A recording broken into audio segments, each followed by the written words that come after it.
վերցնում ենք խոսքի ասենք պարզ երկրաչափական 3 առարկա, ունենք շրջանակիցը Եռանկյունի եւ Քառակուսին, ու տարբեր ձևի իրան դասավորում ենք թղթի վրա։ Ու հենց գնաց որ տարբերակ չկա, որ դու այդ ձևի արդեն նմանատիպ մոտեցել ես, տենց շատ անհամանում ես, մեկ էլ սկսում ես մի հատ նոր բան տեսնել, մի հատ նոր որակ հաղորդել իրան, ինչու՞մ է կայանում այդ IQ թեստերի հիմքը, որ թե դու ինչքանով ես օրինաչափություն նկատել որևիցե տեղ, ու այդ օրինաչափությունները ինչ ձևով ես իրանց դասավորում կամ նոր օրինաչափություններ ոնց ես ստեղծել։ IQ թեստի խնդիրների հիմնական բանը է, որ դու նոր օրինաչափություն նկատես ու այդ օրինաչափության համապատասխան նոր էլեմենտ բերես,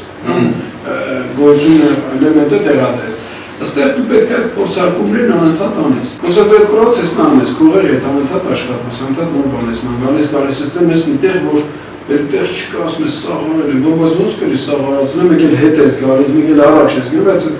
սաղ այդ 3 օբյեկտի հետ է, ուրիշ օբյեկտ չունես։ Կարաս մենակ մի հատ քառակուսով անես, կարաս ընտրես ոսկի բանը, ասենք մենակ քառակուսին է ենթադրենք Փերոսը կամ մենակ քառակուսին է, այսինքն քո նկարը մենակ քառակուսին է, տարբեր ուրիշ օբյեկտ, տարբեր չափերի, տարբեր գույների, տարբեր դիրքերը, չգիտեմ։ Այսինքն հավանականությունները տես սահմանափակված չի, անսահմանափակ է։ Ենթադրվում է, որ անսահմանափակ է, բայց գալիս ես միտեղ, որ էլ քո ուղեղը տենց ոնց որ ասում ես, այսել եմ, այլեսել եմ,